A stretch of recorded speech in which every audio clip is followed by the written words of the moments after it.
ವೀಕ್ಷಕರೇ, ಆಜ್ 32 ಕನ್ನಡ ಟಿವಿಗೆ ಸ್ವಾಗತ. ನಾನು ಸುಷ್ಮಾ. ಇದೀಗ ಸುದ್ದಿಗಳು.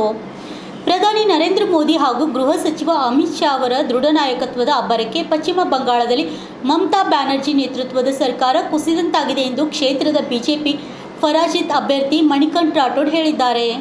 ಲಾರ್ಡಿಂಗ್ ಕ್ರಾಸ್ ಸಮೀಪದ ಸೋಮವಾರ ಬಿಜೆಪಿ ವತಿಯಿಂದ ಆಯೋಜಿಸಿದ್ದ ವಿಜಯೋತ್ಸವ ಕಾರ್ಯಕ್ರಮದಲ್ಲಿ ಅವರು ಮಾತನಾಡಿ, ಪಶ್ಚಿಮ ಬಂಗಾಳದಲ್ಲಿ ಬಿಜೆಪಿ ಕಾರ್ಯಕರ್ತರು ಭಯವಿಲ್ಲದೆ ಧೈರ್ಯದಿಂದ ಚುನಾವಣೆ ಎದುರಿಸಿದ್ದರಿಂದ ದೀರ್ಘಕಾಲ ಆಡಳಿತಕ್ಕೆ ಅಂತ್ಯ ಬಂದಿದೆ.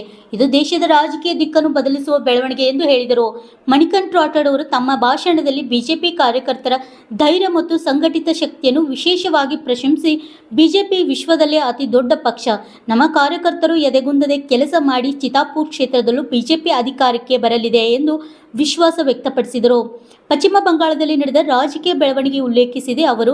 ಅಲ್ಲಿಯ ಭಯದ ವಾತಾವರಣ ನಿರ್ಮಾಣವಾಗಿದ್ದರೂ ಮೋದಿ ಮತ್ತು ಅಮಿತ್ ಶಾ ಅವರ ನಾಯಕತ್ವದಲ್ಲಿ ಬಿಜೆಪಿ ಕಾರ್ಯಕರ್ತರು ಹೋರಾಡಿ ಐತಿಹಾಸಿಕ ಗೆಲುವು ಸಾಧಿಸಿದ್ದಾರೆ ಎಂದರು. ಇದಲ್ಲದೆ ಮತದಾರರ ಪಟ್ಟಿಯಲ್ಲಿ ನಡೆದ ಶುದ್ಧೀಕರಣ ಕ್ರಮದ ಬಗ್ಗೆ ಮಾತನಾಡಿ ಅವರು, ಬೋಗಸ್ ಮತಗಳ ನಿರ್ಮೂಲನೆಯಿಂದ ರಾಜಕೀಯ ಚಿತ್ರಣ ಬದಲಾಗುತ್ತಿದೆ. ಚಿತಾಪುರದಲ್ಲೂ ಇದೇ ರೀತಿಯಾಗಿ ಪ್ರಕ್ರಿಯೆ ಜಾರಿಯಾದರೆ ಕಾಂಗ್ರೆಸ್ ಪಕ್ಷಕ್ಕೆ ದೊಡ್ಡ ಹೊಡೆತ ಬೀಳಲಿದೆ ಎಂದು ಹೇಳಿದರು. ಕಾರ್ಯಕ್ರಮದಲ್ಲಿ ಬಿಜೆಪಿ ಜಿಲ್ಲಾ ಕಾರ್ಯದರ್ಶಿ ಗಿರೀಶ್ ಭಜಂತ್ರಿ, ಪುರಸಭೆ ಮಾಜಿ ಸದಸ್ಯ ಶ್ಯಾಮ್ ಮೇಧಾ, ನ್ಯಾಯವಾದಿ ಅಶ್ವಥ್ ರಾಠೋಡ್ ಸೇರಿದಂತೆ ಹಲವರು ಮುಖಂಡರು ಮಾತನಾಡಿದರು. ಈ ಸಂದರ್ಭದಲ್ಲಿ ಬಿಜೆಪಿ ನಗರಾಧ್ಯಕ್ಷ ಆನಂದ್ ಪಾಟೀಲ್ ನರಿಬೋಳ್, ಮಂಡಲ್ ಪ್ರಧಾನ ಕಾರ್ಯದರ್ಶಿಗಳಾದ ನಾಗರಾಜ್ ಹೋಗಾರ್, ಮಲ್ಲಿಕಾರ್ಜುನ್ ಇಟಗಿ, ಯುವ ಘಟಕದ ಅಧ್ಯಕ್ಷ ದೇವರಾಜ್ ತಳವಾರ್ ಸೇರಿದಂತೆ ಅನೇಕರು ಉಪಸ್ಥಿತರಿದ್ದರು.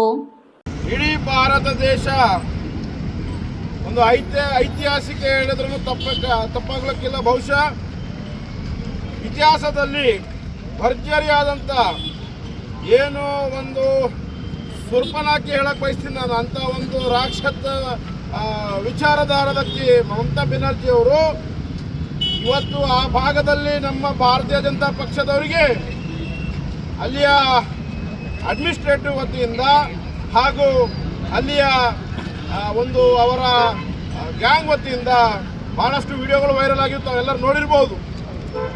MLA ಕ್ಯಾಂಡಿಡೇಟ್ಗಳಿಗೆ ಓಡಿಸಾಡಿ ಬಿಡಿದರು, ಮತ್ತು ಹಿಂದೂಗಳಿಗೆ ಮನೆ ಹೊಕ್ಕಿ ಮಾಡಿದರು ಅವರು. ಆದ್ರೂ ಸಹ ಇವತ್ತು ಯಾರೇ ಎದೆಗುಂದಲಾರದೆ ನಮ್ಮ ಭಾರತ ದೇಶದ ಹೆಮ್ಮೆಯ ಹೋಮ್ ಮಿನಿಸ್ಟರ್ಗಳು ಅವರು ಅಲ್ಲಿ ಕೂತು, ನೀವು ಯಾರು ಎದೆಗುಂಜಬೇಡ್ರಿ, ನಾನು ಇದ್ದೀನಿ ಅಂತ ಹೇಳಿ ಪ್ರತಿಯೊಂದು ಕಾರ್ಯಕರ್ತರಿಗೆ ಧೈರ್ಯ ತುಂಬಿ ತೊಡೆ ತಟ್ಟಿ, ನಾ ಇಲ್ಲೇ ಇರ್ತೀನಿ ಯಾವ ಮುಟ್ತಾನ ಹೇಳಿ ಒಂದು ಧೈರ್ಯ ತುಂಬಿದ ಮೇಲೆ ಇಡೀ ಇತಿಹಾಸವನ್ನೇ ಬದಲಿಸುವಂಥ ಸೃಷ್ಟಿ ಇವತ್ತು ಎಷ್ಟು ಬೆಂಗಾಲಲ್ಲಿ ಆಗಿತ್ತು ತಾವೆಲ್ಲರೂ ನೋಡಿದ್ರಿ.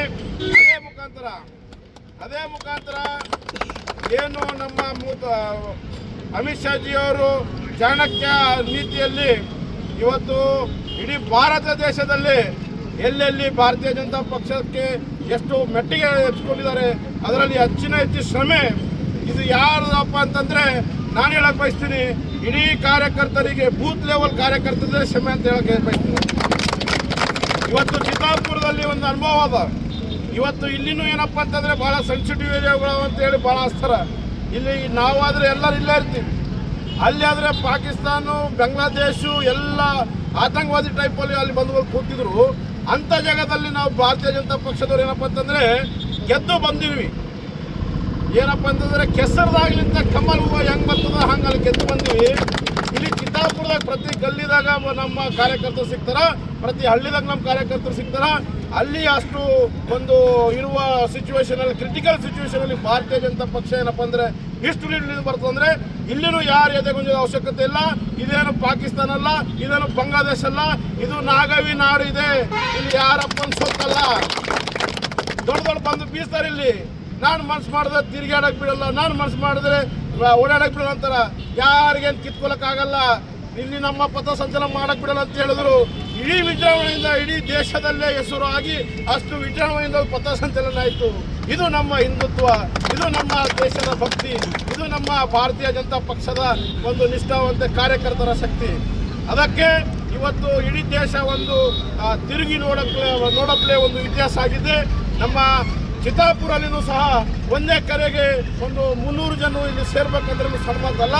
ಎಲ್ಲರ ಮನಸ್ಸಲ್ಲಿ ಕಾರ್ಯಕರ್ತರಲ್ಲಿ ಮನೋಭಾವನೆ ಇದೆ. ಭಾರತೀಯ ಜನತಾ ಪಕ್ಷದ ನಿಷ್ಠಾವಂತ ಮನೋಭಾವನೆಯಲ್ಲಿ ಪ್ರತಿಯೊಂದು ಕಾರ್ಯಕರ್ತಗಳಿದೆ. ಈಗಾಗಲೇ ಹೇಳುತ್ತಾನೆ ನಮ್ಮ ವಕೀಲ್ ಸಾಹೇಬ್ರು ಹೇಳಿದ್ರು, ಕೆಲವು ಮಂದಿ ಏನಪ್ಪಾ ಅಂತಂದ್ರೆ ಫೋಟೋ ಸಲುವಾಗಿ ರಾಜಕೀಯ ಮಾಡ್ತಾರ. ಅಂತ ರಾಜಕಾರಣಿಗಳನ್ನು ಎಲ್ಲರೂ ನಮ್ಮ ಕಾರ್ಯಕರ್ತರು ಅವ್ರಿಗೆ ಗುರುತಿರ್ತಾರ. ಆ ಒಂದು ಜನರಿಗೆ ಎಲೆಕ್ಷನ್ ಸಮಯದಲ್ಲಿ ಮಾತ್ರ ನಾವು ಸನ್ನಿ ತಗೊಳ್ಳಾದಪ್ಪಳೆ ಇಡೀ ಸಮಸ್ಯೆ ಯಾವುದೇ ಬರಲಿ, ಹಿಂದುತ್ವ ಪರವಾಗಿ ಬರಲಿ, ಸಮಾಜ ಪರವಾಗಿ ಎಲ್ಲರೂ ಒಗ್ಗಟ್ಟಾಗಿ ಕೆಲಸ ಮಾಡಬೇಕು. ದೋಲಪ್ಪ ನಾವೆಲ್ಲ ಬಿಡಬೇಕು. ನಮ್ಮ ಚಿತ್ತಾಪುರ ಕ್ಷೇತ್ರದಲ್ಲಿ ಬಹಳಷ್ಟು ಜನರು ಏನಪ್ಪ ಅಂತಂದ್ರೆ ಎಲೆಕ್ಷನ್ ಬರೋ ಸಮಯದಲ್ಲಿ ಆ ಕಡೆ ಹೋಗೋದು ಮಾಡ್ತಾರೆ, ಈ ಕಡೆ ಹೋಗೋದು ಮಾಡ್ತಾರೆ. ಇವು ಕಡೆಗೆ ಫ್ಯಾಮಿಲಿ ಮುಂದೆ ಫ್ಯೂಚರ್ ಆದಂತ ಏನು ತಿಳಿದ್ರೆ ಇದು ಏನು ಫ್ಯೂಚರ್ ಇಲ್ಲ ಇವ್ರದ್ದು. ಅವ್ರ ಸಂಘಟನೆ ಫ್ಯೂಚರ್ ಆದ, ಅವ್ರ ಸಂಘಟನೆ ಇರಬೇಕು. ಅವ್ರಿದ್ರೆ ನಮ್ಮ ಬಿಲ್ಗಳು ಪಾಸ್ ಆಗ್ತಾವ, ನಮ್ಗೆ ಯಾರು ಕಣ್ಣ ಹಾಕಲ್ಲ. ಇವೆಲ್ಲ ಬಿಡ್ರಿ. ಇವಾಗ ಅಂತ ಏನು ಕ್ರಿಟಿಕಲ್ ಸಿಚುವೇಶನ್ ಇಲ್ಲ. ಇಲ್ಲಿ ಭಾರತೀಯ ಜನತಾ ಪಕ್ಷ ಇಡೀ ವಿಶ್ವದಲ್ಲೇ ದೊಡ್ಡ ಪಕ್ಷ ಅದ. ಇವ್ರಿಂದ ಏನು ಒಂದು ಪಕ್ಕ ಅಲ್ಗೆಸಕ್ಕಾಗಲ್ಲ. ಅಷ್ಟು ದೊಡ್ಡ ನಮ್ಮ ಪಕ್ಷ ಅದ, ಅಷ್ಟು ನಿಷ್ಠಾವಂತ ನಮ್ಮ ಪಕ್ಷ ಅದ.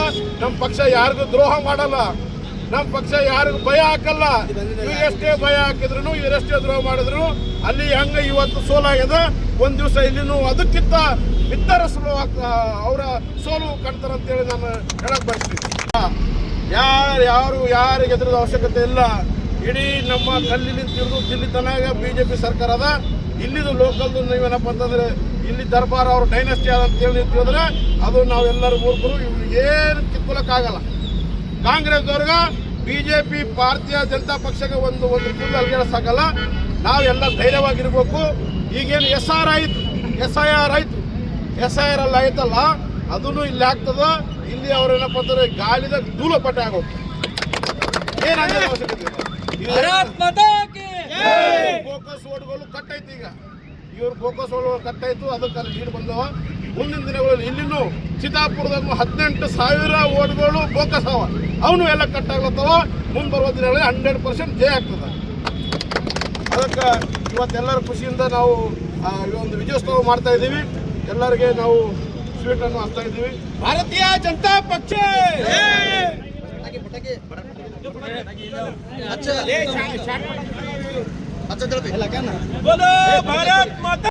ಒಂದು ರಾಜಕಾರಣಿಯಿಂದ ನೋಡಿದ್ರೆ ಇದ್ರ ಬಗ್ಗೆ ನಾ ಹೆಚ್ಚಿಗೆ ಮಾತಾಡಕ್ ಹೋಗಲ್ಲ. ಕರ್ನಾಟಕ ಏನಪ್ಪ ಅಂತಂದ್ರೆ ಇಡೀ ರಾಜ್ಯ ಒಂದು ದೇಶ ಒಂದು ಕಡಿದ್ರೆ ಕರ್ನಾಟಕದ ರಾಜ್ಯ ಒಂದು ಪಾಲಿಟಿಕ್ಸ್ ಒಂದು ಬೇರೆ ಟೈಪ್ ಆಗಿಬಿಟ್ಟಿದೆ.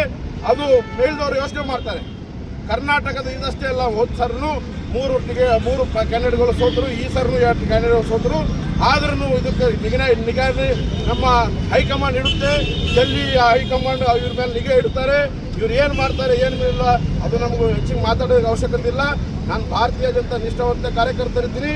ನಾನು ಒಂದೇ ಮಾತು ಹೇಳಕ್ಕೆ ಇಷ್ಟಪಡ್ತೀನಿ. ನಮ್ಮ ಡೆಲ್ಲಿ ಹೈಕಮಾಂಡ್ ಇದೆಲ್ಲ ಕಣ್ಣಾಗಿ ಇಟ್ಕೊಂಡಿರ್ತದೆ. ಮುಂದೆ ಬರುವ ದಿನಗಳಲ್ಲಿ ಚುನಾವಣೆಯಿಂದ ಭಾಳ ದೂರವ. 2028ರಲ್ಲಿ ಇವೆಲ್ಲ ಕೌಂಟ್ ಮಾಡಿ ಯಾರಿಗೆ ಏನು ಮಾಡಬೇಕು, ಎಲ್ಲಿಡಬೇಕು ಎಲ್ಲ ಮಾಡ್ತಾರೆ.